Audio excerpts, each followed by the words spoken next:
This portion of the big stuff brought to you by Grand Prix Motor Sports. We'll talk more about them in just a second. Right now, let's go to the phone and bring in your colleague from ESPN, senior writer for ESPN the magazine and ESPN.com, Pablo Torre, who just went head-to-head with Woody on Around the Horn. Pablo, thanks for joining us. No spoiler alerts, please. No spoiler alerts. Hello, and how dare you suggest that Around the Horn is not a live broadcast? And it's Pablo S. Torre. Let's make that correct. Pablo, we pulled the curtain. We pulled the curtain back on that one a long, long time ago on this show. All right. I would tell you everybody knows on this show that it's taped. But Pablo doesn't know this. That Pablo, when we were in another studio years ago, there was across the newsroom, about 100 yards away, was a clock. And the clock was accurate to when we were actually taping the show. And people would do blow-ups of the clock, and they'd put it on the internet. And so what my assistant did at the time was we changed the clock to fit the time we were actually on. So that's great. Pablo, go ahead. Anything that allows us to potentially get like betting odds on the show, I would love to just continually just rob people of money who are betting on Around the Horn. So anything like that, changing clocks to convince whatever degenerate gambling entity would be willing to put betting lines for our show, I'm more than 100% in favor of. My mother had a friend, a male friend, years ago, and I would call my mother every day because they bet a quarter on every outcome of Around the Horn. I would call her and alert her because he didn't know it wasn't live, and so she took him for like $4 or $5 before he got what was going on. Pablo is one of the great writers in America, and he was at the fight over the weekend. He's got the latest up-to-date news about the reaction to Floyd Mayweather. First of all, saying yes, there will be a rematch. Now saying he's a coward. Pablo, what is your thinking about whether there will be a rematch? What Floyd Mayweather is doing here in regard to saying yes, I'll do it. Now I won't. Yeah. Even by talking about this, because I'm going to get into this, I'm so interested in this still. Even I think when the rest of America is having a waning interest level, I'm still fascinated by it, and I can also feel the puppet strings that Floyd Mayweather has attached to me, like he attaches to every media member who gives him airtime about this, because I do think that it's 100% certainty, to be perfectly honest, that he has a rematch with Manny Pacquiao next year. Whoa. I think that the fact that he would suggest, by the way, that he would retire in September, he would be 49-0 if he retired after that win in September. The fact that he would retire shy of Marciano's 50-0 record, to me, was farcical. And now you have the opportunity to go out on another enormous payday. This seems to me like a lot of very smart media hyping, which is what Floyd Mayweather's really foremost skill is, with being the greatest defensive boxer of his generation right behind it. But in terms of the substance of what he's saying, look, Manny Pacquiao being a coward, that's on its face to me, absurd. And I feel the puppet strings. I know he wants any of us to point this out, but Manny Pacquiao fought him with a legitimately injured right shoulder, and he fought him without painkillers. He fought him without Toradol, which is what he'd been taking for weeks at that point. That's what the NFL players get injected with before every game. He fought Mayweather without painkillers with an injured right arm. I mean, that's a serious display, maybe not of bravery, but at least of recklessness. And that tells me that he's not as cowardly as might be suggested. The sore loser thing can be interpreted both on a literal and figurative basis. Both of those things, I think, are more defensible. But the cowardly thing is, to me, that's just Floyd that's Floyd trying to draw out more criticisms like the one I unfortunately just gave him. Pablo, I want to make sure I heard you right. You said you believe there's a 100% chance that there will be a rematch. And if that's what you said, do you really think the boxing fan, the sports fan, the United States, people around the world have an appetite for this again and will pay the money to see it again? That is the question, and I think the test for Floyd Mayweather is whether he can bring interest level to a point where people are convinced themselves that there is another subplot and another storyline here. And honestly, he has been gifted, in my opinion, a legitimate subplot, and that's the right arm of Manny Pacquiao. And I was not somebody who, when I heard it for the first time, after that fight. They had the press conference in the ring itself, which was itself an amazing kind of bit of scenery and circus. But as soon as you realize that this guy is going right into surgery with Dr. Neil Elatrach, the guy who does Kobe's, injuries, the doctor to the stars, and he says he's out for 9 to 12 months, that's real. Toradol is not an over-the-counter medication. That's real. In boxing, as you may understand, you have the use of 2 arms. If one of those arms isn't in peak condition, that is unfortunately a subplot that makes me interested. Now, it'll be a year in the future. Floyd Mayweather is still the generational boxer that he is defensively. That is not saying that we're going to get a different outcome, but there is suddenly a new level of interest that I have in seeing that, which is, again, the puppet strings. I completely acknowledge that they are hanging from every part of my body. Our guest is Pablo S. Torre, who is one of my esteemed compatriots on Around the Horn, and oftentimes the host of the show when Tony Reale is off doing Italian I'm things. in Tony's office right now, by the way, for the record. I am sitting in Tony's office. He is on his computer and laughing at me while we have this conversation. He's actually live tweeting our interview. Just know that for the record. Pablo, everybody, there's only one great trending thing now, even though Floyd Mayweather is trying to interfere with that, but Tom Brady. He was he appeared, and it was not a Salem witch trial last night. It was a very friendly crowd, and Jim Gray tried to address everything, but has anything he said or his agent said or his father has said or his barber has said that would change your mind, and what is your opinion about what should happen to him? Yeah, my mind hasn't been changed. What we got was, approximately 100-some pages. The first half of the Wells report was basically dedicated to these legitimately hilarious text messages. We learned that Tom Brady was working with a guy whose nickname was the Deflator, that he was working with guys who received, it turns out, autographs, memorabilia, Uggs in some cases, actual Uggs, which is stuff that you can't even write. I mean, it's too perfect.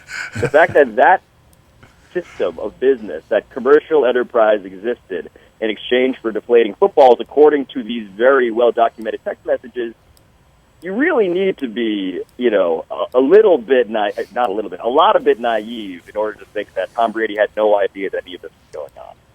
So to me, the question is, so the answer to the first half of this conundrum is Tom Brady, yes, lied to America. I'm willing to believe that based on the testimony in that report. However, how big of a deal is it? How big of a deal is it that Tom Brady was deflating footballs? Is this more akin to Gaylord Perry, and scuffing the baseball and putting spit on the baseball? Is this something that a lot of quarterbacks do, as it seems to occasionally be intimated to us? This is not uncommon.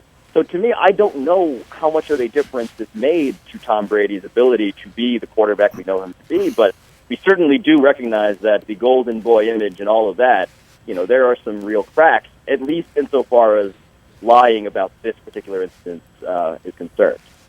Pablo, if this does indeed call for a substantive punishment, do you think the NFL has the cojones to level that against Tom Brady and the Patriots? I think Tom Brady's fear and the fear of his agent and his dad, and Bill Belichick, I'm sure, as well, is that we're at a point with the NFL where this is Roger Goodell getting to mount his sheriff's horse again. This is Roger Goodell basically getting to wear the badge, getting to be a little bit of the Roger Goodell of old if he wants to be, which is punish somebody for desecrating the integrity of the shield, of this hallowed game, which he has valued for so long above all else, supposedly. I mean, this is one of those non-criminal things where the stakes are so low, ultimately, in terms of what are the complicating social issues here? That is not something that Roger Goodell has to worry about here. All he needs to worry about is how do his consumers, how do his owners, how do fans feel about this? And quite honestly, if he wants to levy a really harsh fine on Tom Brady, I think he'll have a lot of the country right there with him. I don't think people are going to be outraged by that. Pablo S. Torre from ESPN, the magazine, ESPN.com. Around the Horn, the show, on with me and Les on the sports show. But you're kind of bearing the lead, Pablo. Let's assume that Goodell does come down on him. What do you think would be an appropriate sentence, if you will? Yeah. So I've heard your estimate of a full. Was it forever or just a full year? It's a year. Woody wants him banned for life. Yeah, I was gonna say, I think Pete Roseland. Jail. He wants him in jail. With a guy named Bubba. Yeah. It's really impossible for me to give you a prediction that I'm confident in, just because of what I said before with how Goodell, I think, is listening, as always, to the crowd here. I think also that we don't really have a point of comparison, so we're basically creating a punishment, from our own imagination, which is a really fun game and something that, in this case, is actually the only game to play. So to me, I'm thinking, if you told me that Tom Brady is going to be suspended for 6 games, I think I wouldn't blink at that. Any more than 6, I would blink at. I would guess probably closer to 4, but this is just me reading tea leaves here. But yeah, I think that basically, the range could be anything from 2 to 8. I think that's a very reasonable expectation. Well, you guys have to remember when I made this. Sean Payton was and the general manager Mickey Loomis were suspended for a full year. We just had a general manager, the Cleveland Browns, who's been suspended for 4 games for texting the sideline. So I don't think it, and I maintain, and I'm not a guest on the show, but I maintain that it's not the act. It's the lack of contrition. It's the lack of explanation. It's the lack of. It's the cover-up. That's Richard Nixon type stuff. That's why they named. That's why they named this stuff called Gate, because it's the same sort of conspiracy that existed in the Nixon White House. So. Yeah, and look, if Roger Goodell wants to get in front of a podium and declare to America, Tom Brady lied to us. He was unapologetic. He did not cooperate. And he also, by the way, wants to get on Bill Belichick and Robert Kraft because, as he has said previously, ignorance is not an excuse when it comes to, as you discussed those cases previously, that rule has applied as well. A lot is on the table. I think a lot is on the table. It's just a matter of, at what point does Roger Goodell suffer the blowback? I think the sweet spot that he wants to get at is being the harsh sheriff of old while still not incurring criticism of the type that we've seen recently, of Roger Goodell being out of control and reckless. He has to walk that line, and that sweet spot is somewhere, I think, in that range I mentioned. But again, I wouldn't be surprised if Roger Goodell tried to, nuke the whole season. This portion of the big stuff brought to you by Grand Prix Motorsports, your source for the original motorcycle, Indian motorcycles. So check out the newest line of Indian motorcycles at Grand Prix Motorsports. They're located on County Line in Santa Fe. And that is a picture of Frank and Val, who are very, very happy. Look at the smiles on their face. Very happy riding their Indian motorcycles from Pablo, Grand Prix. And his picture on our 70-inch screen looks very happy also. At one final area I'd like to address with you, Pablo. Other than I found out his mother's name today, because Mother's Day is coming up. And tell them what your mother's name is, one of the most famous names in history. Yes, my mother's name is Evita, and, there's a certain drama attached to that name, actually a lack of tears, I guess you would say, technically. But Have you memorized the CD, Pablo? Do you sing to her? I've listened to it more times than I care to. In regard to the NBA, we've got a series that's interesting between the Bulls and the Cavs. We've got the situation with John Wall in Washington. We've got the Clippers and CP3 maybe coming back for tonight's game. We got Harden and his mother, given that this is Mother's Day weekend. Which one of all or of Matt those, Barnes and his mother. However you want to put which one of those going into the weekend do you find, and it's tough to keep up with Pablo because I think he reads a dictionary every day and picks out 3 words and uses them like he used Rubicon on the show today. Immediately after but which is most compelling to you of the series that are going on currently? Yeah, the sports fan in me wants to say it's LeBron and the Bulls because you want to see whether LeBron is going to become the LeBron that has always sort of the LeBron of our imagination. We've yet to see the guy who uses the basketball, his usage rate, one of these analytic stats. When Kevin Love is out, LeBron this season has had the highest usage rate. We've yet to see that guy become that kind of incredible Hulk Godzilla. I believe I've compared him to both of those figures on Around the Horn previously, so pick whatever one you like. That's the sports fan in me. However, look, the idea that Matt Barnes is potentially baiting James Harden into a suspension of his own, to me, And the fact that it's Mother's Day weekend, and the fact that it's just one of these classically ridiculous NBA stories. That's the game that I want to monitor the most. I want a cam. Well, I want a cam on James Harden's mom to begin with. I want a cam on Matt Barnes. I want a cam on James Harden. I want to see all three of those faces in a picture-in-picture on the top right corner of my screen, because that is, to me, the most fascinating subplot so far of the NBA playoffs, purely for the very juvenile reasons that I just outlined. Pablo, part two question here, and then I promise we'll let you go. We thank you for spending time with us. Sure. Number one, I ask the athletes this question all the time, and I'm asking you. We had a pitcher for the Rockies when I asked him what he would be doing if he was not pitching for the Rockies, and he said racing monster trucks. And I thought that was one of the most imaginative answers I've ever gotten. If you weren't doing the writing and doing the broadcasting and being on TV, radio, podcast everywhere in the world, what would you be doing in life? And part B, accepting yourself. Well, who's your favorite panelist on Around the Horn? Oh, wow. There's a setup if I ever heard one. Let me do this in order. Number one, I would be doing, actually, I think, scientifically speaking, the opposite of driving monster trucks, which is being a lawyer. I think I would be in an office. I think I would be a desk-bound lawyer somewhere, because that was my plan. I took the LSAT, actually. The LSAT expired a couple of years ago, much to the chagrin of the aforementioned Evita Torre, my mom. She, I think, has harbored dreams that I would be a Supreme Court justice. That is completely not on the cards at this point.